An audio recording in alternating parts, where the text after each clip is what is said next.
नमस्कार बंधुगण, जय जगन्नाथ। भागवत महापुराण आज आमे शुणिबा षष्ठ स्कंधरे चतुर्थ अध्याय। बंधुगण, केउठु केउठु आपण माने शुणुछंती मतामतटिए निश्चय देबे। भागवत गोटे अध्याय हेउ पछे निश्चय श्रवण करंतो। भिडियोटी को लाइक करने को जमा भूलेबेनी। आसंत शुणिबा भागवत महापुराण। ओम नमो भगवते वासुदेवाय। चतुर्थे प्रजा सृष्टि पाए दक्ष हरिंकी आराधई। राजा परीक्षित वाच देव सुर नर नाग तुम्बे कहिल महाभाग। मृग पक्षींक सृष्टि जेते कहिल मोहर ग्रते।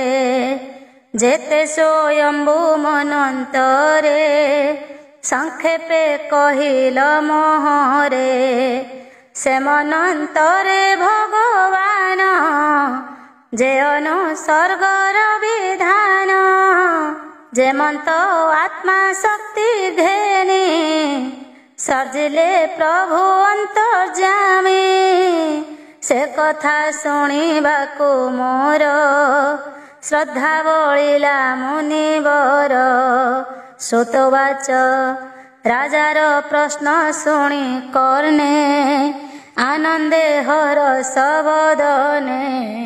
भमुनि गणे शुणता नृपे कहिले सुख जाहा। श्री शुकवाच जेबे प्रचेता भाई दश समुद्र उठी दश दिश। चाहिले बहु द्रुम मान पृथ्वी कला आच्छादन। वृक्ष मानंकु देखि डोले तपे दीपित कोपानले। मुखरु अग्नि वायु दुई सर्जिले वृक्ष क्षय पाई। पवन अग्नि रे दहन वृक्षे होइले जहु क्षीण। ता देखि शुण परीक्षित चंद्र होइले उपगत। क्रोध सांत्वना करिबारे तांकु बोइले सुधा करे।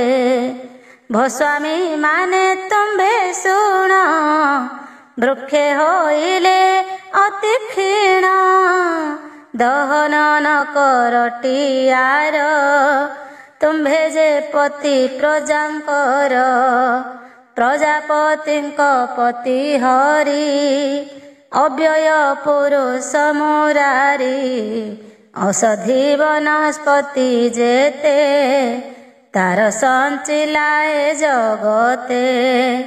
संसारे भक्ष भोजन से विभू करिछि सर्जन। चर चर आदि जेते पादनि पादर सहिते। हस्त हस्त युक्त जेहु द्विपद चतुष्पद केहु। तुम्भे सकले सर्जीव संसारे छंती जेते जीव। प्रजार सृष्टि करिबारे जेणु आइल ए संसारे।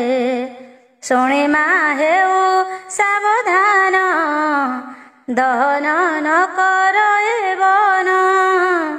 पिता पितामह तुम्भर सेवित प्रपितामहर।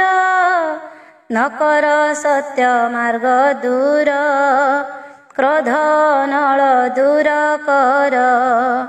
बालक बंधु पिता माता नयन बंधु लोम पता।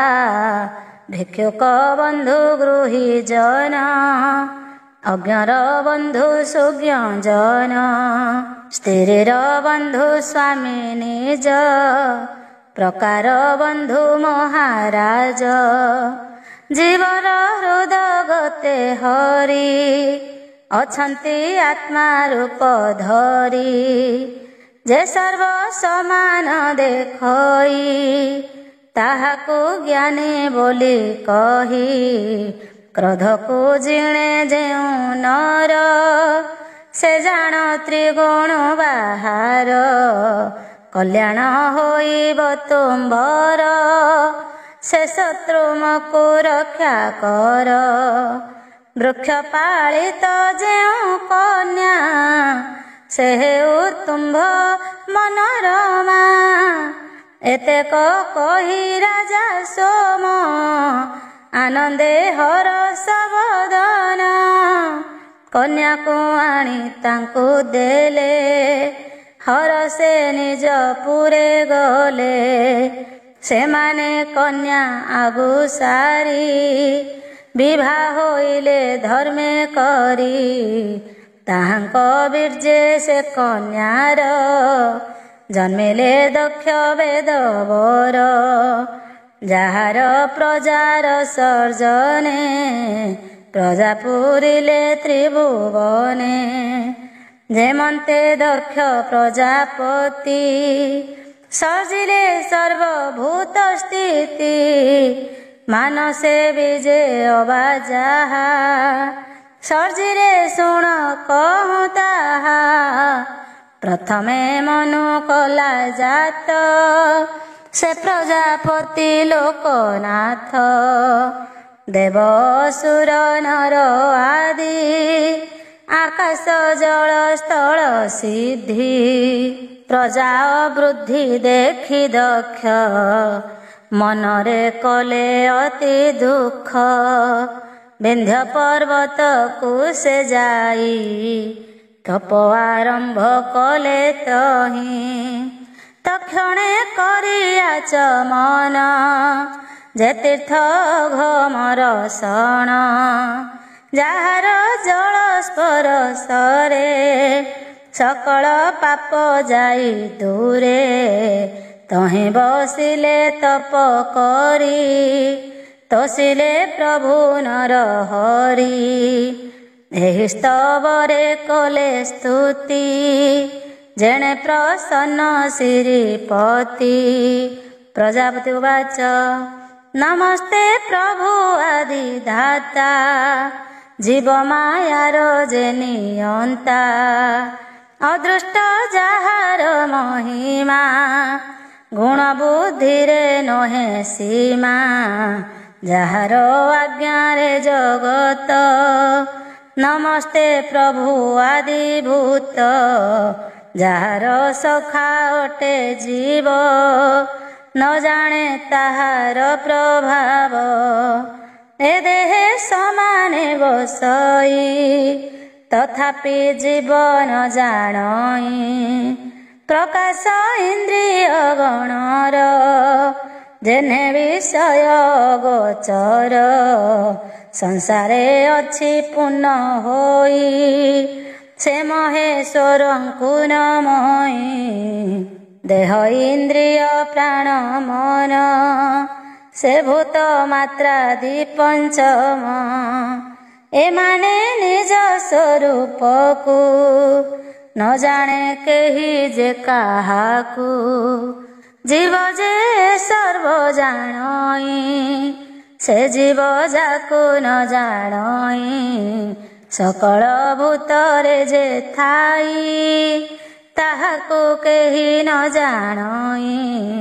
ସର୍ବଜ୍ଞ ଅନନ୍ତ ଅଟଇ ତାହାକୁ ଦଣ୍ଡବତ ମୋହି।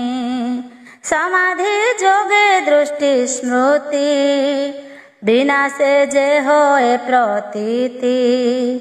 କେବଳ ସ୍ୱରୂପ ଜ୍ଞାନରେ ଅଶେଷ ଘଟେ ଯେହୁ ପୁରେ।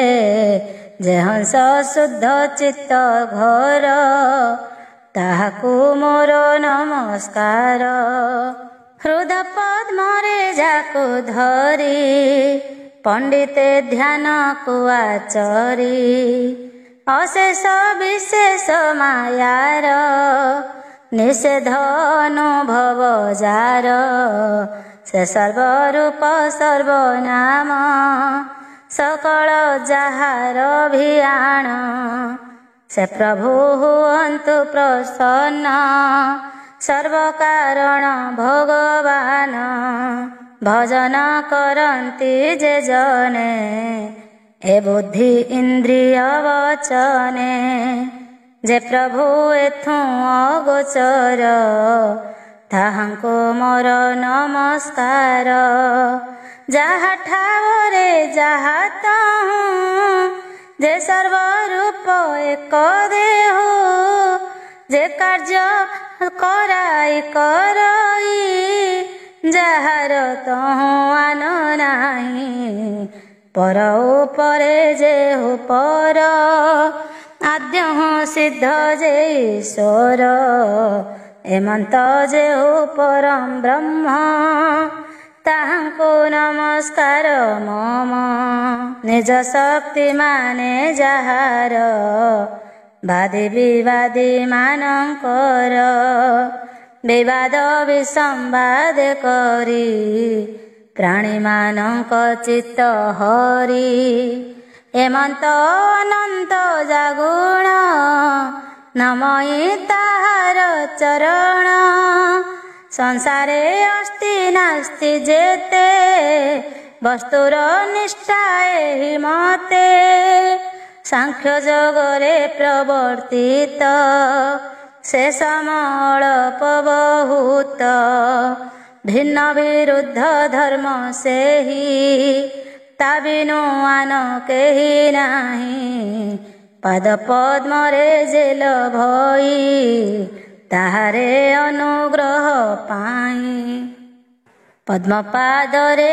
जे भजई ताहारे अनुग्रह पाई जनमे नाम रूप धरी शरीर बहई जे हरि से मते हुअन्तु प्रसन्न सर्वकारण भगवान प्राकृत ज्ञान पथे करी जे प्रभु नाना रूप धरी शोभा पाउछि अनुक्षण अखिल प्राण नारायण पृथ्वी गुण को बसाई अनिल जे सन बहई जे प्रभु महिमाए मंत पूर्णम करु मनोरथ श्री शुकवाच एमंते दक्ष स्तुति शुणी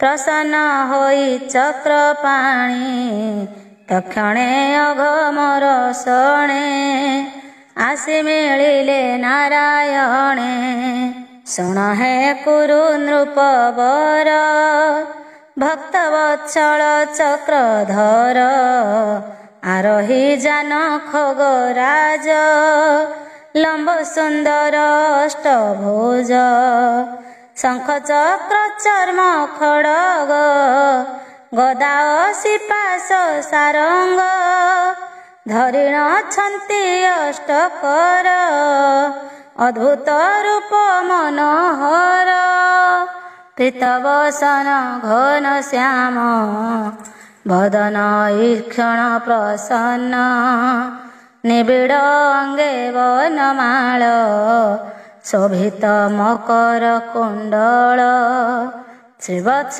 कौस्तुभ साजे किरीट कंकण विराजे कांची अंगद रत्न मुदी बलयनुपुर प्रसिद्धि रूप त्रैलोक्य मनोहर धरिण ब्रह्मांड ठाकुर नंदनारद आदि जेते बेष्टित होइण समस्ते विष्णु को करन्ति भजन सिद्ध गंधर्व जे चारण अति अद्भुत रूप हरि दक्ष देखिण भय करी नमिला दंडवत होई आनंद के पारिब कही हरसे विहलित मन मुखरु न स्फुरे वचन ଇନ୍ଦ୍ରିୟଙ୍କରେ ପୂର୍ଣ୍ଣ ମନ, ନିର୍ଝରେ ରାଧିନୀ ଯେସନ। ମୋର ଭକତ ପ୍ରଜା କାମ, ଏମନ୍ତ ଜାଣି ଭଗବାନ।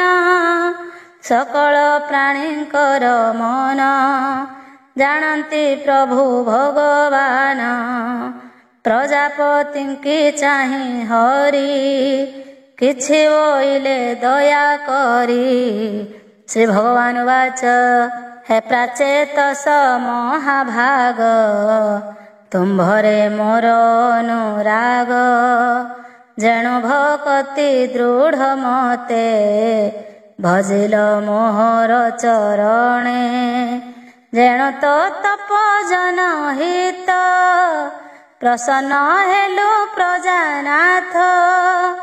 ଭକତ ମାନଙ୍କ ସମ୍ପତ୍ତି, ନିରତେ ମନେ ମୋହି ଚିନ୍ତି। ବ୍ରହ୍ମା ଶଙ୍କର ମନୁ ବର, ତୁମ୍ଭେ ଇନ୍ଦ୍ରାଦି ଦେବବର। ଉଦ୍ଭବ ପ୍ରାଣୀ ମାନଙ୍କର, ତୁମ୍ଭେ ଯେ ବିଭୂତି ମୋହର। ତପସ୍ୟା ମୋହର ହୃଦୟ, ବେଦ ବେଦାଙ୍ଗ ମୋର ଦେହ। କ୍ରିୟାକୃତି ମୋର ଜାଣ, ଯଜ୍ଞ ମୋହର ଅଙ୍ଗମାନ। ମୋହର ଆତ୍ମା ଧର୍ମ ଜାଣ, ଦେବତା ମାନେ ମୋର ପ୍ରାଣ। ବାହ୍ୟ ଅନ୍ତରେ ମୋହି ଥାଇ, ସକଳ ଆଦିଭୂତ ମୋହି। ସଂସାରେ ସର୍ବରୂପ ହୋଇ, ଅବ୍ୟକ୍ତ ରୂପେ ମୋହି ଥାଇ। ନାମରେ ଅବଶେଷ ହୋଇ, ମୋତହୁଁ ଅନ୍ୟ କେହି ନାହିଁ। ଅନନ୍ତ ଗୁଣେ ମୁଁ ଅନନ୍ତ, ମୋର ଗୁଣରେ ହୋଇ ଜାତ। ଗୁଣ ଶରୀରକୁ ଧଇଲେ, ସ୍ୱୟମ୍ଭୁ ଦେହକୁ ପାଇଲେ। ସ୍ୱୟମ୍ଭୁ ସୃଜନେ ସଂସାର, ନ ଦେଖି ସମର୍ଥ ଆତ୍ମାର। ସୃଷ୍ଟି କରିବା ଚିତ୍ତେ ଧରି, ଉଦ୍ୟମ ମୋର ବଳେ କରି। ବୋଇଲୁ ଆମ୍ଭ ବାକ୍ୟ କର, ଘୋର ତପସ୍ୟାକୁ ଆଚର। ସୃଷ୍ଟି କରତା ତୁମ୍ଭେ କାହିଁ, ତପର ବଳେ ସୃଷ୍ଟି ହୋଇ। ପଞ୍ଚଜଣର ଏ କୁମାରୀ, ଅସକ୍ନି ନାମେ ଯେ ସୁନ୍ଦରୀ। ଏହାକୁ ପତ୍ନୀ ଭାବେ ତୋର, ଗ୍ରହଣ କରି ସୃଷ୍ଟି କର। ମୈଥୁନେ ହେବ ବଡ଼ ଶୋଭା, ଆନନ୍ଦେ ହୁଅ ଶୋଭେ ବିଭା। ତୁମ୍ଭର ଠାରୁ ପ୍ରଜା ଯେତେ, ମୈଥୁନେ ହୋଇବେ ଜଗତେ। ମୋର ମାୟାରେ ମୋହି ହେବେ, ହରସେ ସଂସାର କରିବେ।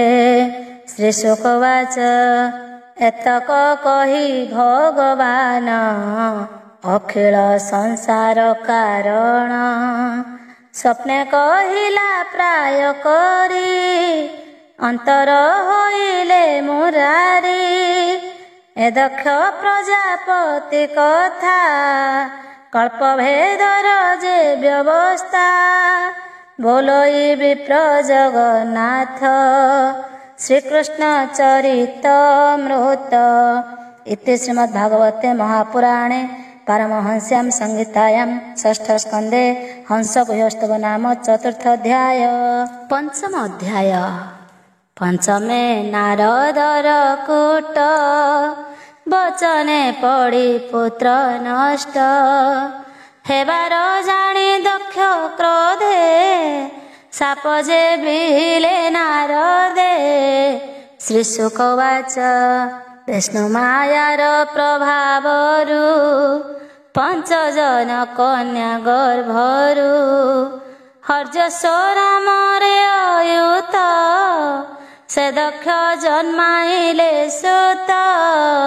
ପୃଥକ ଭାବ ତାଙ୍କ ନାହିଁ, सकळे धर्मशील होई पितार आज्ञा घेने सिरे प्रजा सर्जन करिबारे पश्चिम दिग को गमिले सेठारे तीर्थेक देखिले जानाम नारायण सर संगमे से सिंधु सागर सिद्ध मुनि रे जैसे भीत स्मर से पाप करे हत से सरोवर को से जाई परमहंस धर्म बही जंत्रित से पिता ज्ञारे नाना उग्र तपसाधिले प्रजार वृद्धि काम कले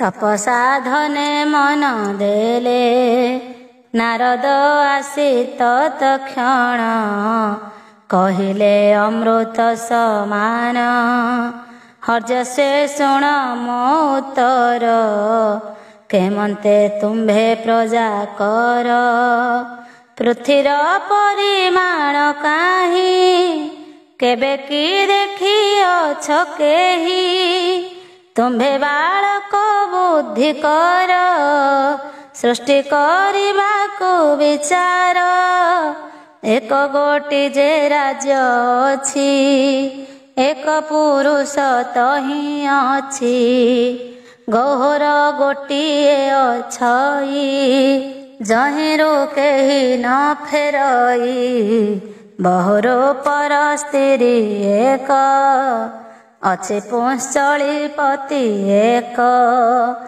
नदीए बहेबे निआड़े घर 25 पदार्थ रे विचित्र नाद हंस आर पदार्थ छय पर क्षुर वज्र रे गढ़ा होई निरते भ्रमण करई तुम्भे हो न जान ए मान न बुझी पितार वचन किपरि सृष्टि करिबारे मन बळाओ अविचारे नारद तहु कोटवाणी हर्ष से शुणी मने गुणी निर्मल बुद्धि ताहांकर एमंत करन्ति विचार जीव पृथ्वी नाम होई अनादि वासना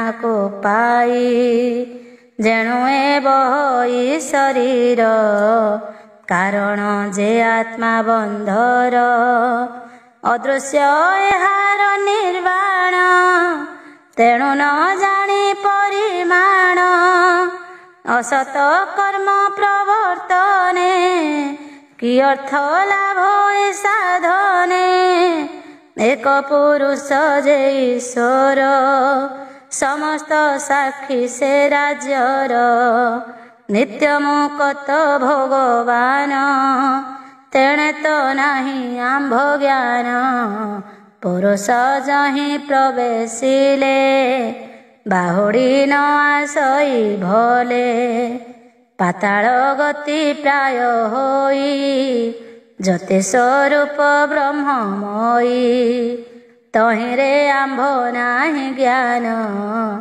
ए सृष्टि कर्मे की कारण ए बुद्धि नाना मार्गे जाई आत्मा कारण न जानई रजत मरे विमोहित पुंश्चली पराय चरित पुंश्चली संगे करी भाव केवल श्रम मात्र लाभ कुत्सित भार्या गृही जेने निरते वंचयिक शणे एणु असत विवेक कर्मे बाकी लाभ अधिक जन्म मरण बेनि दिगे माया नदी जे बहे बेगे तहि पड़िण जीव भ्रमे कि कार्य सत करमे 25 ତତେ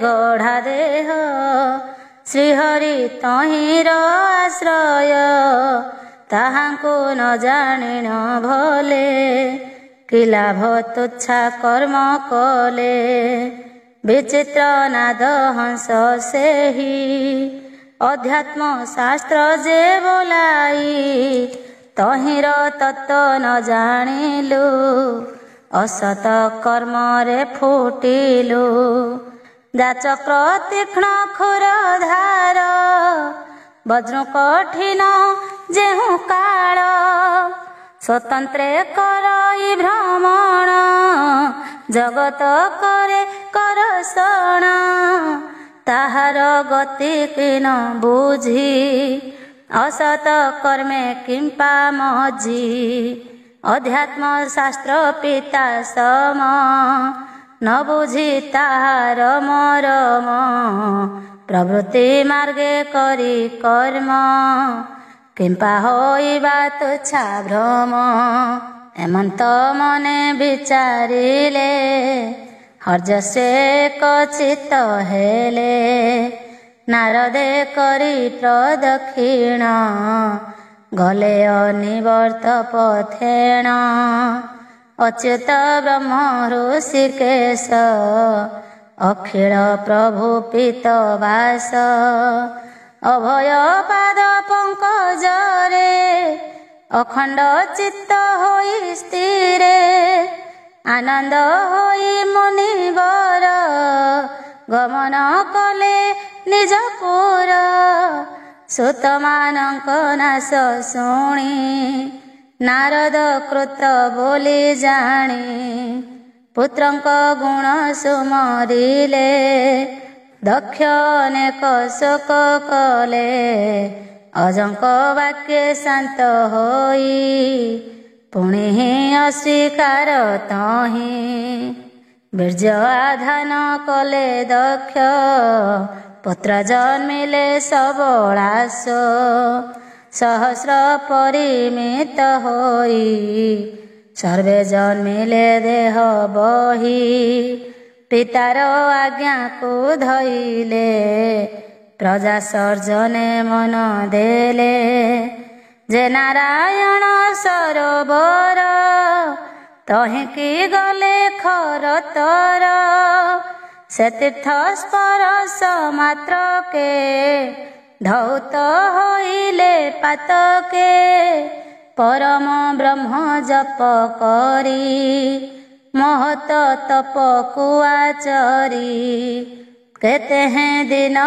ନିରାହାରେ ବଞ୍ଚିଲେ ପବନ ଆହାରେ ଏମନ୍ତ କରି ଆରାଧନ ସ୍ମରଣ କଲେ ନାରାୟଣ ଓಂ ନମୋ ପ୍ରଭୁ ଭଗବାନ ଓಂ ନମୋ ପ୍ରଭୁ ନାରାୟଣ ଅଶେଷ ପୁରୁଷ ପୁରାଣ ଅନାଦି ପ୍ରଭୁ ନିରଞ୍ଜନ ବିଶୁଦ୍ଧ ସତ୍ୱ ମହାହଂସ ନମସ୍ତେ ପ୍ରଭୁ ଋଷିକେଶ ଏମନ୍ତ ପ୍ରକାରେ ରାଜନ ପ୍ରଜା ନିମିତ୍ତେ ଦେଇ ମନ ତପସ୍ୟା କରୁଥିଲେ ତହିଁ ନାରଦ ମୁନି ତାଙ୍କୁ ଚାହିଁ କପଟ କରିଣ ବଚନ ବୋଇଲେ ଶୁଣ ଋଷି ଗଣ ଉଦ୍ଦେଶ୍ୟ ଭାଇ ମାନଙ୍କର କିମ୍ପାଇଁ ତୁମ୍ଭେ ହେନ କର ଭାତୃବତ୍ସଳ ତୁମ୍ଭେ ମାନେ ଏ କର୍ମ କରୁଛ କେଶନେ ଭାଇର ଦୁଃଖେ ଯେହୁ ଦୁଃଖୀ ସେ ପ୍ରାଣୀ ସର୍ବକାଳେ ସୁଖୀ ତାହାକୁ ପୁଣ୍ୟବନ୍ତ କହି ଦେବଙ୍କ ସଙ୍ଗେ ସ୍ୱର୍ଗେ ଯାଇ ଏମନ୍ତ କହି ତାଙ୍କ ଆଗେ ନାରଦ ଗଲେ ଶୂନ୍ୟ ମାର୍ଗେ ସେ ପୁଣି ଭାଇ ମାନଙ୍କର ଉଦ୍ଦେଶ୍ୟ ଗଲେ ନୃପବର ଭାଇର କ୍ଷୋଭେ ଯେତେ ଗଲେ ଅଦ୍ୟାପି ନିବୃତ ହୋଇଲେ ପଶ୍ଚିମ ରାତ୍ରି ପ୍ରାୟ ହୋଇ ନିବୃତ୍ତି ତାଙ୍କ ଆଉ କାହିଁ। ଏକାଳେ ଉତ୍ପାତ ବହୁ ଦକ୍ଷ ଜାଣିଲେ ପୁଣି ତହୁଁ। ପୁତ୍ରମାନଙ୍କ ନାଶ ଶୁଣି ନାରଦ କୃତ ବୋଲି ଜାଣି ପୁତ୍ର ଶୋକରେ ମୋହି ହୋଇ ନାରଦେ ଅତି କ୍ରୋଧ ବହି। ନାରଦ ନିକଟେ ମିଳିଲେ ଦେଖି ନାରଦ ଭୟ କଲେ କେମ୍ପାଇଁ କ୍ରୋଧରେ ଅଧର। ନାରଦେ ବୋଲନ୍ତି ଉତ୍ତର ଦକ୍ଷବାଚ ଆହୋ ସାଧୁ ସାଧୁଙ୍କର ଚିହ୍ନକୁ ବହୁ ଅଙ୍ଗେ ତୋର। ଯେଣୁ ମୋ ବାଳକଙ୍କୁ ତୁହି ଭିକ୍ଷୁକ ମାର୍ଗକୁ ଦେଖାଇ। ତିନି ଋଣରୁ ଯେ ଅମୁକ୍ତ ନହିଛି କର୍ମ ସମାପତ। ଶ୍ରେୟ କାରଣ ତାଙ୍କ ତପ କିମ୍ପା ତୁ ନଷ୍ଟ କଲୁ ପାପ। କେମନ୍ତେ ଭକ୍ତ ବୋଲି ତୋତେ ସକଳେ ବୋଲନ୍ତି ଜଗତେ। ଈଶ୍ୱର ପାରିଷଦ ହେଉ ମନ୍ଦ କର୍ମରେ ନିତ୍ୟ ଥାଉ। ଯେ ଜନ ବିଷ୍ଣୁ ଭକ୍ତ ହୋଏ ପ୍ରାଣୀଙ୍କୁ କର ଈଷଦଏ। ତୁ ମିତ୍ର ଦ୍ରୋହୀ ପାପୀ ହେଉ ଏ କର୍ମ କରେ ଅବା କେହୁ। ନିର୍ଭୟ ଠାରେ ଶତ୍ରୁପଣ କିମ୍ପାଇଁ କଲୁ ଅକାରଣ। ସହୃଦ ଲୋକେ କ୍ରୋଧ ଭର ତତହୁ ନାହିଁ ନା ଅପର। ପ୍ରାଣୀମାନଙ୍କ ସ୍ନେହ ପାଶ ଏ ରୂପେ ନୁହଁ ବିନାଶ। କଠୋର ବୈରାଗ୍ୟ ସାଧନ ଯହିଁ ସ୍ନେହ ପାଶ ଛେଦନ। ବିଷୟ କର୍ମ ଯେହୁ ଜନ ନ ଜାଣି କରେ ଅନୁମାନ। ଏମନ୍ତ ଅଳ୍ପ ବୁଦ୍ଧିମାନେ ହିତ ହିତକୁ ନ ଜାଣେ। ତୁ ଯେଉଁ କାରଣରୁ କରି ସାଧୁଙ୍କ ଅପରାଧ ଆଚରି। ସ୍ୱକର୍ମ ବଦ୍ଧ ଗୃହ ମେଧି ପରର ହିତେ ଯାର ବୁଦ୍ଧି। ତାଙ୍କୁ ଅମାର୍ଗ ଦେଖାଇଲୁ ବାରେକ ଆମ୍ଭେ ତା ସହିଲୁ। ମୂଢ଼ ତୁ ଆମ୍ଭ ସାପୁ କରି ଲୋକର ମଧ୍ୟରେ ବିହରି। ଭ୍ରମଣ କରୁଥିବୁ ତୁହି ସ୍ଥିତି ନହିବ ତୋର କାହିଁ। ଶ୍ରୀ ଶୁକବାଚ ଅସ୍ତୁ ବୋଲିଣ ସାପ ଘେନି ସାଧୁ ଜନ ନାରଦ ମୁନି। ଏଣୁ କରି ସେ ସାଧୁବାଦ ସକଳ ବୋଲନ୍ତି ନାରଦ। ସେ ସେହି ରୂପେ ତା ଘେନିଲେ ଦକ୍ଷ ଯେ ବଣ ସାପ ଦେଲେ। ନାରଦ ସାପ କର୍ମ ବାଣୀ ଶୁଣି ସଂସାରୁ ତର ପ୍ରାଣୀ। ବୋଲଇ ଦାସ ଜଗନ୍ନାଥ ସଂସାର ହିତେ ଭାଗବତ। ଇତି ଶ୍ରୀମଦ୍ଭାଗବତେ ମହାପୁରାଣେ ପାରମହଂସ୍ୟାଂ ସଂହିତାୟାଂ ଷଷ୍ଠ ସ୍କନ୍ଧେ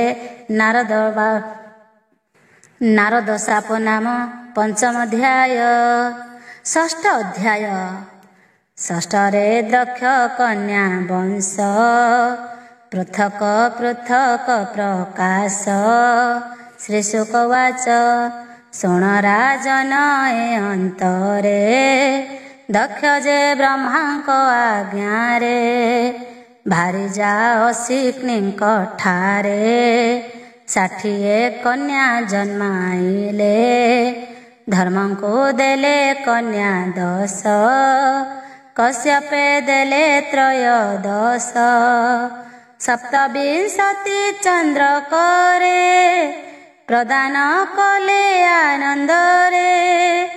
ଭୂତ ଅଙ୍ଗିରା କୃଶାଶଙ୍କୁ ବେନି ବେନିଟି ଦେଲେ ତାଙ୍କୁ ଆବର ଚାରି ଯେ କନ୍ୟାଙ୍କୁ ଅର୍ପିଲେ ତାର୍ଯ୍ୟ କଶ୍ୟପଙ୍କୁ ଏ ସର୍ବ କନ୍ୟାଙ୍କର ନାମ କହିବା ଶୁଣ ହେ ରାଜନ ପ୍ରଜାପତିଙ୍କ କନ୍ୟା ଯେତେ ପୁତ୍ରବତୀ ହେଲେ ସମସ୍ତେ ଏହାଙ୍କ ପୁତ୍ର ପୌତ୍ରମାନେ ପୂର୍ଣ୍ଣ ହୋଇଲେ ତ୍ରିଭୁବନେ ଧର୍ମ ଯେ କନ୍ୟାଙ୍କୁ ଗ୍ରହଣ କଲେ ତାହାଙ୍କ ନାମ ଶୁଣ ଭାନୁ ଲମ୍ବାକକୁ ଭଜାମି ମୁହୂର୍ତ୍ତା ବସୁ ଧର୍ମ ପତ୍ନୀ ବିଶ୍ୱାସାଧ୍ୟା ଯେ ମରୁତୋତି ସଂକଳ୍ପା ନାମେ ଯେ ହୁସତି ଏବେ ତାହାଙ୍କ ପୁତ୍ର ନାମ କହିବା ଶୁଣ ହେ ରାଜନ ଭାନୁର ପୁତ୍ର ହେ ରାଜନ ଦେବ ଋଷଭ ଯେ ତା ନାମ ଋଷଭ ସୁତ ଇନ୍ଦ୍ରସେନ ବିଦ୍ୟାତ ଲମ୍ବାରୁ ଜନମ କକୁଭ ପୁତ୍ର ଯେ ସଙ୍କଟ ତାହାର ତନୟ କାକଟ ଦୁର୍ଗାଭିମାନୀ ଦେବଗଣ ତାଠାରୁ ହୋଇଲେ ଜନମ ଜାମିର ପୁତ୍ର ସ୍ୱର୍ଗ ନାମ ତାଠାରୁ ନନ୍ଦୀର ଜନମ ବିଶ୍ୱାର ତହୁଁ ବିଶ୍ଵେ ଦେବା ତାଙ୍କୁ ଅପୁତ୍ରିକ ବୋଲିବା ସାଧ୍ୟାର ସୁତ ସାଧ୍ୟ ଗଣ ତାତହୁଁ ଅର୍ଥ ସିଦ୍ଧି ଜନ୍ମ ଜୟନ୍ତ ମରୁଦାନ ଦୁଇ ଜନ୍ମିଲେ ମରୁତୋତି ତହିଁ ଜୟନ୍ତ ନାମେ ଯେ ପ୍ରକାଶ ସେ ଅଟେ ବାସୁଦେବ ଅଂଶ ଉପେନ୍ଦ୍ର ବୋଲି ଜଗତରେ ଯାକୁ ଜାଣନ୍ତି ବିଜ୍ଞାନରେ ମୁହୂର୍ତ୍ତା ଗର୍ଭେ ଦେବଗଣ ଜନ୍ମିଲେ ଅଖିଳ କାରଣ ଯେ କାଳେ ଯେ ଫଳ ପ୍ରାଣୀରେ ଦିଅନ୍ତି ମୁହୂର୍ତ୍ତ ରୂପରେ ସଂକଳ୍ପ ସଂକଳ୍ପାର ସୁତ ତାଠାରୁ କାମ ହେଲା ଜାତ ବସୁର ଅଷ୍ଟ ବସୁ ସୁତ କହିବା ଶୁଣ ପରୀକ୍ଷିତ ଧ୍ରୁବାର୍କ ଦୋଷ ଅଗ୍ନି ଦ୍ରୋଣ ବିଭାବ ସୁବସୁ ଯେ ପ୍ରାଣ ଦ୍ରୋଣ ଯେ ଅଭିମତି ତହିଁ ହର୍ଷ ଶୋକ ଭୟ ଜନ୍ମାଇ ପ୍ରାଣର ଉର୍ଜସ୍ୱତୀ ନାମା ପତ୍ନୀ ଯେ ଅତି ମନୋରମା ତାତହୁଁ ଏତିନି ଉଦ୍ଭବ ସହ ଆୟୁ ଯେ ପୁରଜବ ଧରଣୀ ଜାୟା ଯେ ଧ୍ରୁବର ତା ଗର୍ଭୁ ଜାତ ନାନା ପୁର ଅର୍କର ରମଣୀ ବାସନା ତା ପୁତ୍ର ତର୍ଷ ଆଦି ନାମା ଅଗ୍ନିର ଭାର୍ଯ୍ୟା ଧାରା ହେଲେ ବହୁ ପୁତ୍ର ସେ ପ୍ରସବିଲେ କୃତିକା ପୁତ୍ର ସ୍କନ୍ଧ ହୋଇ ଯହୁଁ ବିଶାଖ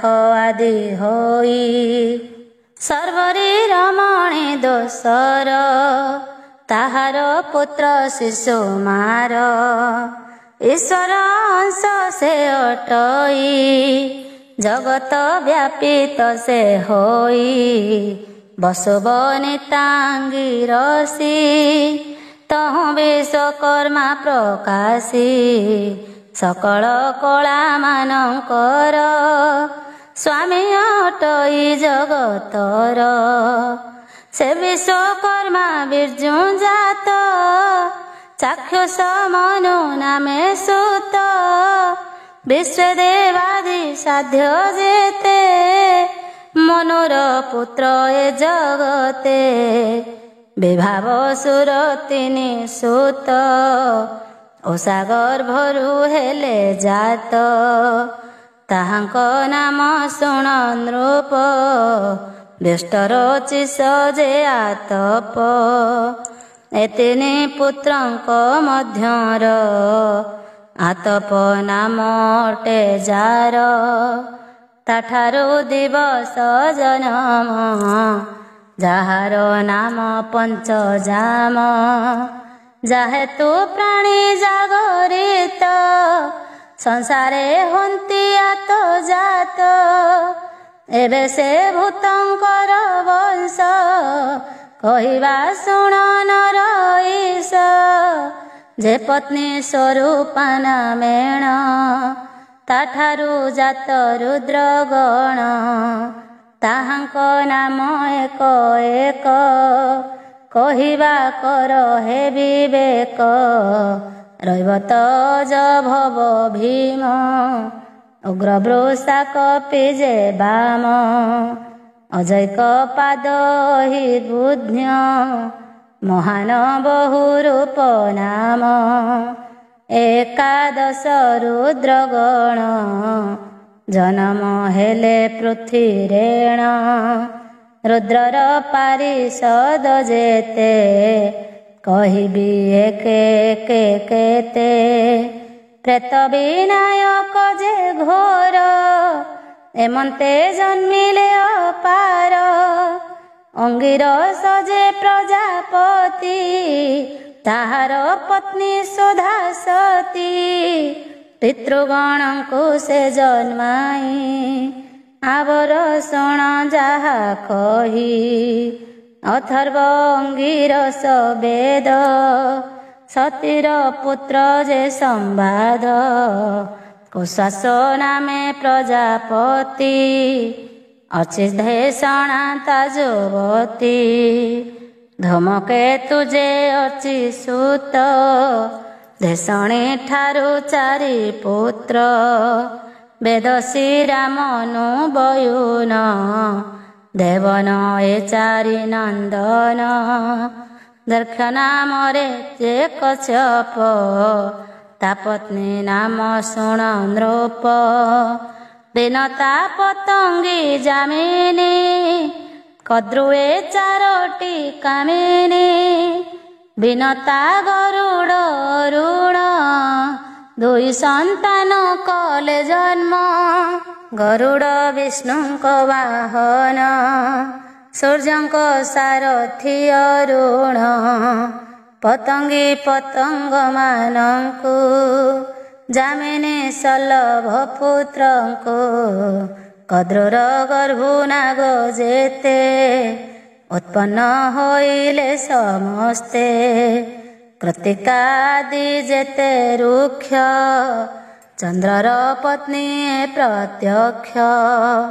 ନିତ୍ୟ କେବଳ ରୋହିଣୀର ପ୍ରେମରେ ବସ ଶଶଧର। ଦେଖନ୍ତେ କନ୍ୟାଙ୍କର ଦୁଃଖ ସାପ ବିହିଲେ କୋପେ ଦକ୍ଷ। ସେ ସାପୁ କ୍ଷୟ ରୋଗେ ସମ ଦିନକୁ ଦିନ ହେଲେ କ୍ଷୀଣ। ଦକ୍ଷଙ୍କୁ ପ୍ରସନ୍ନ କରାଇ କଳା ଲୋଭିଲେ ପୁଣ ସେହି। କୃଷ୍ଣ ଶୁକ୍ଳରେ ହି କଳା କ୍ରମରେ କ୍ଷୟ ବୃଦ୍ଧି ହେଲା। ଏ ଅନନ୍ତରେ ମାତୃଗଣ ତାହାଙ୍କ ନାମ କହୁଁ ଶୁଣ।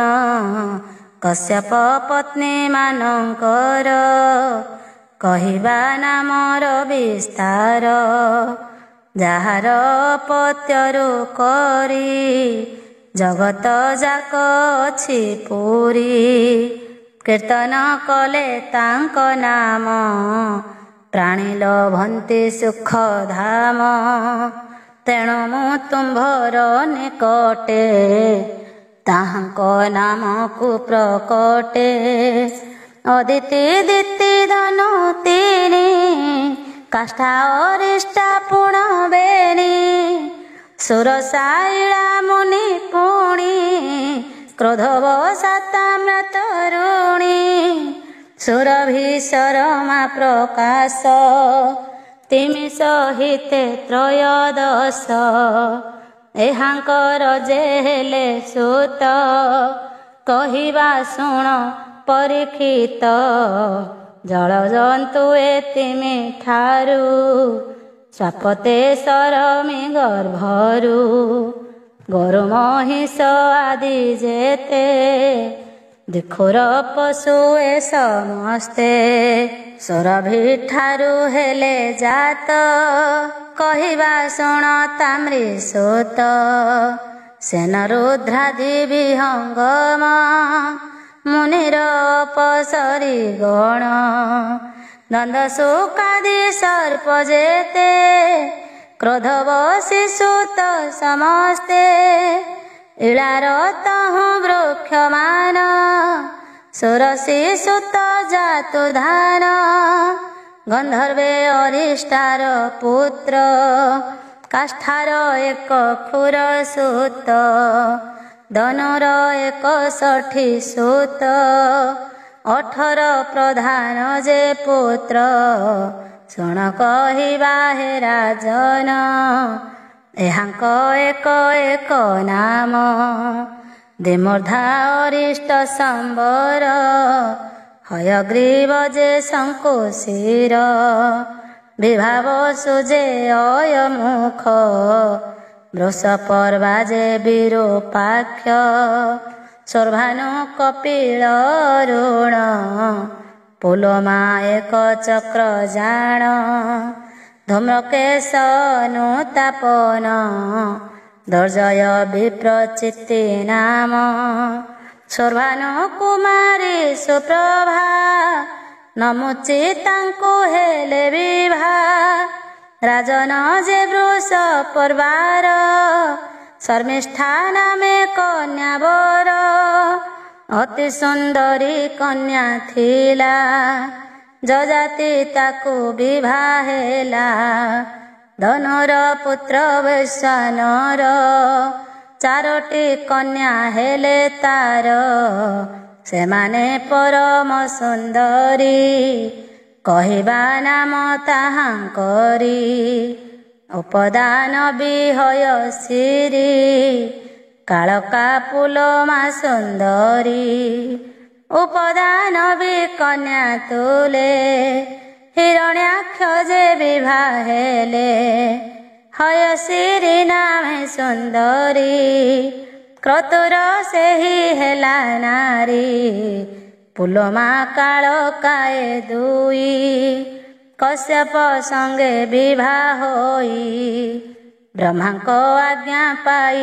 କରି କଶ୍ୟପ ବିଭାବେନି ନାରୀ ଏ ଦୁଇ କନ୍ୟାଙ୍କ ଗର୍ଭରୁ ଦାନବେ କଶ୍ୟପ ବୀର୍ଯ୍ୟରୁ 60,000 ସମ୍ଭୂତ ସର୍ବେ ହୋଇଲେ ବଳବନ୍ତ ଇନ୍ଦ୍ରର ପ୍ରୀତି କରନ୍ତି ନିତ୍ୟକୁ କର୍ମ ଆଚରନ୍ତି ସର୍ବଦା ଯୁଦ୍ଧେ ରତ ହେଲେ ଋଷିଙ୍କ ଯାଗ ବିନାଶିଲେ ପିତାର ପିତା ଯେ ତୋହର ଅର୍ଜୁନ ନାମଟି ଯାହାର ସ୍ୱର୍ଗକୁ ଯାଇ କଲା ନଷ୍ଟ ଦାନବ ବଳବନ୍ତ ଦୁଷ୍ଟ ଦାନବ ବିପ୍ରଚିତ୍ତି ନାରୀ ସିଂହିକା ନାମଟି ତାହାରି ସିଂହିକା ତହୁଁ ବିପ୍ରଚିତ୍ତି ସତ ଏକ କଲା ଉତ୍ପତ୍ତି ରାହୁତା ପ୍ରଥମ ନନ୍ଦନ ଶତକନିଷ୍ଠ କେତୁ ନାମ ସେ ସର୍ବେ ଗ୍ରହ ମାନଙ୍କରେ ବିଖ୍ୟାତ ହୋଇଲେ ସଂସାରେ ଏଥୁ ଅନ୍ତରେ ନୃପବର ଅଦିତି ବଂଶର ବିଚାର ଜହି ଶ୍ରୀ ବ୍ରହ୍ମାଣ୍ଡ ଠାକୁର ଅଂଶେ ହୋଇଲେ ଅବତାର ଅର୍ଜାମି ବିବସ୍ୱାନ ତୋଷ୍ଟା ଧାତା ବିଧାତା ଯେ ସବିତା ପୋଷା ଭୋଗ ଆଉ ବରୁଣ ମିତ୍ର ଶକ୍ର ଯେ ଉରୁକ୍ରମ ବିବସ୍ୱାନଙ୍କ ତହୁଁ ଜାତ ଶ୍ରାଦ୍ଧ ଦେବ ହେଲେ ସାକ୍ଷାତ ସେ ଶ୍ରାଦ୍ଧ ଦେବ ମନୁ ନାମେ ଖ୍ୟାତ ହୋଇଲା ଧରା ଧାମେ ସଂଜ୍ଞା ଯେ ଭାଗ୍ୟବତୀ ହୋଇ ଯମ ଯମୁନା ପ୍ରସବଇ ଶେଷ ଜ୍ଞାତଳନା ରୂପରେ ଜନ୍ମାଇ ଅଶ୍ୱିନୀ କୁମାରେ ଛାୟାର ଶନିଶ୍ଚର ସୁତ ବିବସ୍ୱାନର ବୀର୍ଯ୍ୟ ଜାତ ଏ ଅନନ୍ତରେ ତାର ତହିଁ ଶ୍ରାବଣୀ ମନୋଜାତ ହୋଇ କନ୍ୟାଏ ହୋଇଲା ଜନମ ଯାହାର ପତି ସମ୍ବରଣ ମାତୃକା ପତ୍ନୀ ଅର୍ଜମାର ବହୁତ ସୁତ ହେଲେ ତାର ଏ ସର୍ବ ମନୁଷ୍ୟ ଜାତିରେ କଳ୍ପନା କଲେ ବେଦବରେ ପୁଷା ସ୍ୱଭାବେ ଅନପତ୍ୟ ପୁଣି ସେ ଅଟଇ ଅଦନ୍ତ ପୂର୍ବ କାଳରେ ଦକ୍ଷ ପ୍ରତି କୁପିତ ହେଲେ ଉମାପତି ତା ଦେଖି ପୁଷା ନିଜ ଦନ୍ତ ଦେଖାଇ ହସିଲା ବହୁତ ଏଣୁ ତା ଦନ୍ତ ଭଗ୍ନ ହୋଏ ଏବେ କହିବା ଶୁଣ ରାଏ ଦୈତ୍ୟ କନ୍ୟା ପତ୍ନୀ ତୁଷ୍ଟାର ରଚନା ନାମ ସେ କନ୍ୟାର ଏହାଙ୍କ ସୁତ ଶୁଣ ନୃପ ସନ୍ନିବେଶ ଯେ ବିଶ୍ୱରୂପ ଯାହାଙ୍କୁ ସୁରଗଣ ମାନେ ବରିଲେ ପୁରୋହିତ ପଣେ ଶତ୍ରୁ ମଉଳା ଯେବେ ତାର ସେ ଯେ ସ୍ୱଭାବେ ବଳିୟାର ତଥାପି ପୁରୋହିତ ପଣେ ବରଣ କଲେ ଦେବଗଣେ ଯେବେ ସେ ଗୁରୁ ଆଙ୍ଗିରସ ତାଙ୍କୁ ତେଜିଲେ ମୁନିରାଣ ମନରେ ହୋଇ ଅସନ୍ତୋଷ ତାଙ୍କୁ ତେଜିଲେ ମୁନିରାଣ ଯେ ମୁନି ସକଳ କାରଣ ସେ କଥା ସୁଜ୍ଞ ଜନହିତେ ଏ ଷଷ୍ଠ ସ୍କନ୍ଧ ଭାଗବତେ ବୋଲଇ ଦାସ ଜଗନ୍ନାଥ ଦକ୍ଷଙ୍କ ସୃଷ୍ଟି ଜଗତ ଇତି ଶ୍ରୀମଦ୍ଭାଗବତେ ମହାପୁରାଣେ ପାରମହଂସ୍ୟାଂ ସଂହିତାୟାଂ ଷଷ୍ଠ ସ୍କନ୍ଧେ ଦକ୍ଷ କନ୍ୟା ବଂଶନ ବର୍ଣ୍ଣନମ୍ ନାମ ଷଷ୍ଠାଧ୍ୟାୟ। ସପ୍ତମ ଅଧ୍ୟାୟ। ସକଳ ଦେବ ବିଚାରିଲେ ବିଶ୍ୱରୂପକୁ ଆଦରିଲେ ତାହାଙ୍କୁ କଲେ ପୁରୋହିତ ସପ୍ତମ ଅଧ୍ୟାୟ ଚରିତ।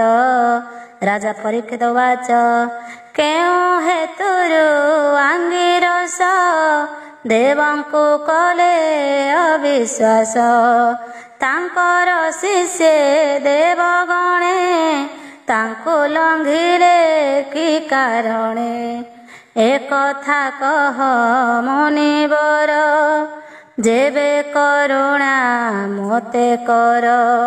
ବାଦରାୟଣ ବାଚ ଶୁଣ କହିବା ଯାପଚାର ଯେହେତୁ ଛାଡ଼ିଲେ ଅମର ଏକ କାଳରେ ପୁରୋହିତ ଐଶ୍ୱର୍ଯ୍ୟ ହୋଇ ବିହଳିତ ନିରତେ ଅସତ ମାର୍ଗରେ ପ୍ରବୃତ୍ତ ହେଲେ ସେ ଗର୍ବରେ ପବନ ବସୁ ରୁଦ୍ରଗଣ ଆଦିତ୍ୟ ଯେତେ ରଭୁପୁଣ ବିଶ୍ୱେ ଦେବା ସାଧ୍ୟ ସହିତେ ଅଶ୍ୱିନୀ କୁମାର ସಮೇତେ ସିଦ୍ଧ ଗନ୍ଧର୍ବ ଯେ ଚାରଣ ବ୍ରହ୍ମବାଦୀ ଯେ ମୁନିଗଣ କିନ୍ନର ବିଦ୍ୟାଧର ଗଣ ସେବିତ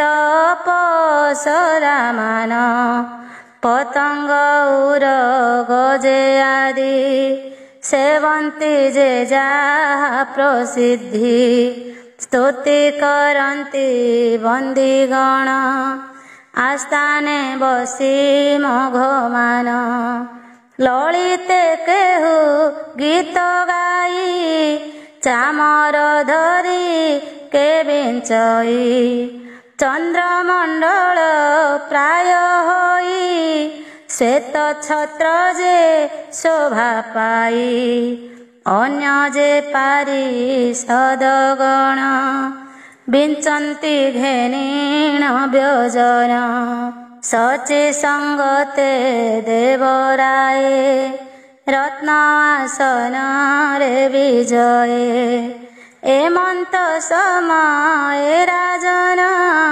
कहिबा शुण एक मन परम गुरु देवंकर प्रवेश हेले शेष भार बाचस्पति मुनिंक बर वंदित सुरासुरंकर एमंत मुनि की देखिले इंद्र आसन न उठिले सेठारु शीघ्रे आंगिरस मौने मंदिरे प्रवेश श्रीमदे इंद्रर विक्रिया मने जानिले मुनि एहा ताहांक बिन के पंडित स्वर्ग रक्षणे समरथ तक्षणे इंद्र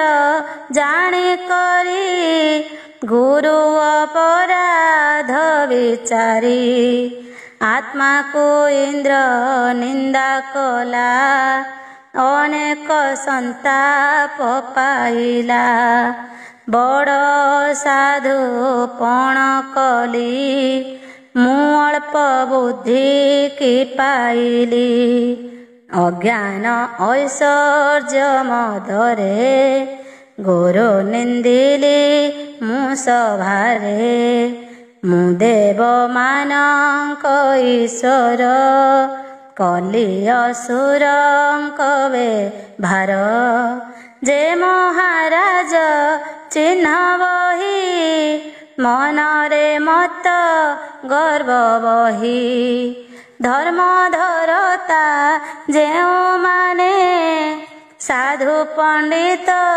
जेते जने ताहांको देखी न उठंती से माने धर्म न जानती कुपथ देखांती जे जन नरके पड़ंती बहन ताहांक बोल जे करंती पाषाण भेड़ा आवरंती स्वभावे गुरु जे पाषाण ताहार आश्रय मरण एबे अमर गणकर आचार्य गाध बुद्धिर मुमूढ़ सेहि ब्राह्मणर पयरे मंडी विमशिर ताहांकु कराई प्रसन्न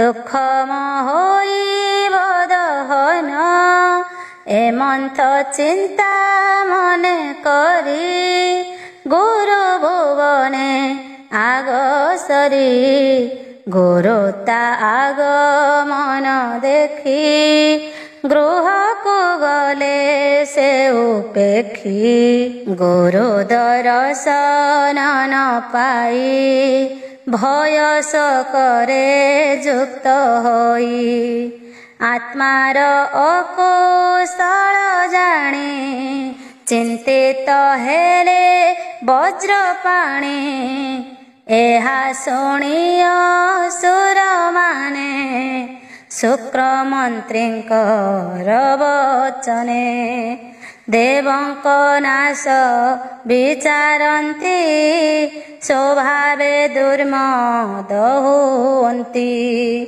ताहांक बाणे मघवान देवंक देह हेला क्षीण ब्रह्मा छामुको देवे गले ଏ ସର୍ବ କଥା ନିବେଦିଲେ ନତ କନ୍ଧରେ ଦେବଗଣ ନମିଲେ ବ୍ରହ୍ମାଙ୍କ ଚରଣ ଦୁଃଖିତ ଦେଖି ଦେବଗଣ ସ୍ୱୟମ୍ଭୁ ଅଜ ଭଗବାନ ପରମ କୃପା ଯୁକ୍ତ ହୋଇ କିଛି ବୋଇଲେ ସ୍ନେହ ବହି ବ୍ରହ୍ମବାଚ ହେ ଦେବ ଶୁଣ କହୁଁ ଆମ୍ଭେ ଅତ୍ୟନ୍ତ ମନ୍ଦ କଲ ତୁମ୍ଭେ ବ୍ରହ୍ମିଷ୍ଠ ଦାନ୍ତ ଯେ ବ୍ରାହ୍ମଣ ତାହାଙ୍କୁ କଲ ଅପମାନ ତୁମ୍ଭଙ୍କୁ ସେ ପାପ କାରଣେ ଜିଣିଲେ ତେଣୁ ଶତ୍ରୁଗଣେ ତୁମ୍ଭଙ୍କୁ ନ ଜିଣନ୍ତି ବାଦେ ଏବେ ଜିଣିଲେ ଅପ୍ରମାଦେ ହେ ଇନ୍ଦ୍ର ଶୁଣ ସାବଧାନେ ଗୁରୁଙ୍କୁ ଲଙ୍ଘିଲ ଜ୍ଞାନେ ଆଚାର୍ଯ୍ୟ ଭଳି ଦୈତ୍ୟଗଣ ମଣେଲ ଭିବେ ମୋ ଭୁବନ ଶୁକ୍ରଙ୍କୁ ଆରାଧି ଅସୁରେ ଐଶ୍ୱର୍ଯ୍ୟ ଲଭିଲେ ସ୍ୱର୍ଗରେ ଗୋବିପ୍ର ଗୋବିନ୍ଦ ଯାହାର ଠାକୁର ବିଘ୍ନ କାହିଁ ତାର ଅଶେଷ ପ୍ରାଣୀଙ୍କ ଈଶ୍ୱର ଶୁଭ କରିବେ ଚକ୍ରଧର ବିଶ୍ୱରୂପଙ୍କୁ ବେଗେ ଭଜ ତୁମ୍ଭର କରିବେ ସେ କାର୍ଯ୍ୟ ସେ ବିପ୍ର ପ୍ରସନ୍ନ ହୋଇଲେ ତୁମ୍ଭର ଦୁଃଖ ଯିବ ଭଲେ ଶୁକ କହିଲେ ଶୁଣ ରାଏ ବ୍ରହ୍ମା ଯେ କହିଲେ ଉପାଏ ଶୁଣି ଦେବତାଏ ହରସ ବ୍ରହ୍ମାରେ ହୋଇଲେ ବିଶ୍ୱାସ ଋଷିଙ୍କ ଠାବକୁ ସେ ଗଲେ ହରସେ ଆଲିଙ୍ଗନ କଲେ ଏ ଅନନ୍ତରେ ହୃଷ୍ଟ ହୋଇ ଦେବେ କହିଲେ କଥା ଏହି ଦେବାଉଚୁ ଆମ୍ଭେ ଅତିଥି ହେଲୁ ଯହୁଁ ତୁମ୍ଭ ଆଶ୍ରମ ଶୁଭ ହେଉ ପିତୃମାନଙ୍କ କାର୍ଯ୍ୟ ପୂର୍ଣ୍ଣ କର ଏ ଯଥୋଚିତ ଧର୍ମ ଉତ୍ତମ ପୁତ୍ରଙ୍କର ଧର୍ମ